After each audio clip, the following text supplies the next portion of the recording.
cocinar. Y cuando, pues sí fue como un proceso como muy, como duro, porque era mientras todo lo hacía yo solo, cuando pintaba, cuando empecé a cocinar era como con un equipo, entonces era como muy complejo. Y después cuando monté el otro restaurante aprendí otra cosa que fue como a delegar, como porque alguno de los dos tiene que estar solo, entonces es como... ¿Y ahora el dibujo qué? ¿Estás dibujando un poquito, nada? Nada, muy poquito, pues.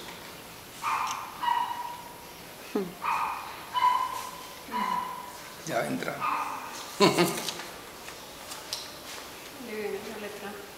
Cierto. Bueno, hablamos un ratito del dibujo y la cocina. Son las recetas de tu abuela. De las hermanas de mi tatarabuelo.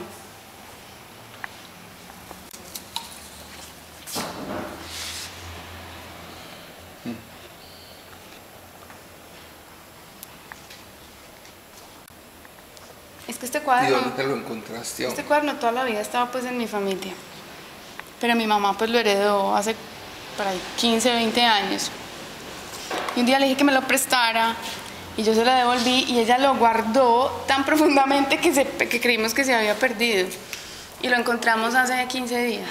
Ella lo tenía guardado en un cajón.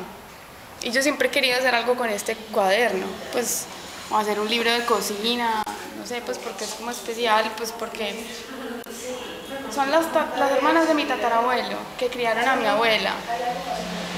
Y ellas le enseñaron a cocinar a mi abuela, pues la sentaban en la mesa de la cocina con tablita y con verduritas a que cocinara. Y mi abuela hizo lo mismo conmigo, pues porque a mí también me crió mi abuela, porque mis papás trabajaban cuando yo era chiquita. Y mi abuela era muy cocinera, hacía bizcochos de novia, hacía banquetes. Y heredé eso pues de ella. Claro que yo no hago banquetes pues. Lo que me parece especial de este cuaderno es que tiene unas recetas como muy sofisticadas para la época, porque estos son unas señoras que nacieron como en 1870, 1860. Entonces yo deduzco que este cuaderno estuvo pues en uso por ahí en 1900, 1910, y no comían solo frijoles y arroz, pues hacían croissants, hacían francés, todos galletas, puras recetas de galletas.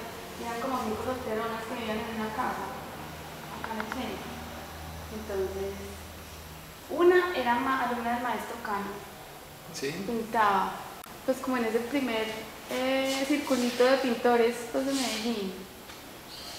La otra era súper aristocrática, fue pues como la primera, una de las primeras mujeres que se divorció aquí en Medellín. Y las otras pues eran como más caseras, había una sillita. Entonces pues eso me está inquietando y me parece como interesante mezclar pues como la cocina y el arte. Porque la cocina es muy amable, no es como tan ácida ni tan punzante como puede ser el arte. Entonces me pareció pues como bonito hacer eso también en este encuentro. Parece que pues como que todo eso se termina cruzando. Como, sí. Pues por cuando te metes en la cocina, eso también tiene una acidez por allá adentro. Sí. No, pues esto tiene unas recetas, casi que escojo otra receta que se llama plato de sangre.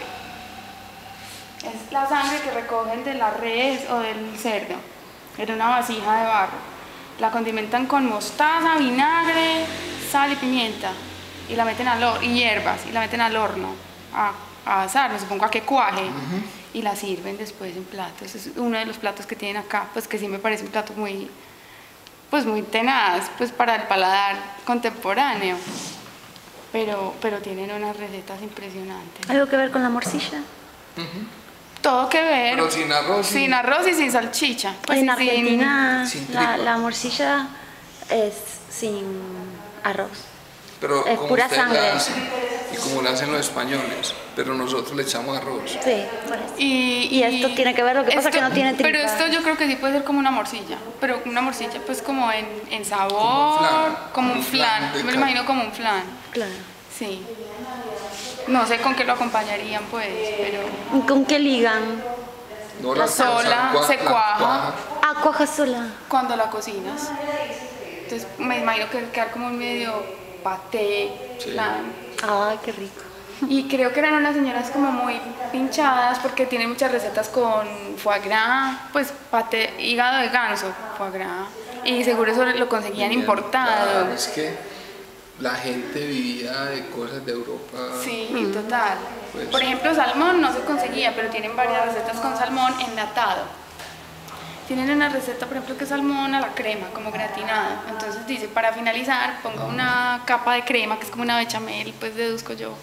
Y encima póngale una lata perforada con tizones sacados del horno. O sea, no tenían gratinador. Entonces le ponían la lata con los tizones para gratinar.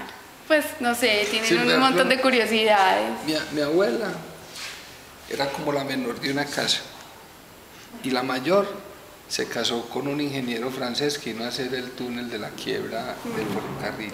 Entonces, ella era una familia de Yolombó, ¿cierto? Y él les enseñó a cocinar. Entonces en la casa también era como muy charro porque la abuelita mía, por ejemplo, hacía la pasta, hacía gratinaditos. ¿Y no heredaste esos cuadernos, esos libros? No, la abuelita nunca, pues no sé, no. Pero era como súper bacano porque en la época, por ejemplo, cuando yo estaba como pelado en la casa se comían suflecitos, cositas que en las otras casas no, pues o sea, por ejemplo, usaban, no sé, brócoli, por ejemplo, que en la, pues cuando uno estaba pelado, no, pues pues en una, o sea, de pronto coliflor, pero una brócoli. Era muy extraño. Sí, es que yo también notaba eso entre mis abuelas, porque una era de Medellín, la sobrina de estas, entonces comía pues como más variado. Y la otra era de pueblo, y la de pueblo es arroz, carne y papa, pues. Entonces, ¿bien o no?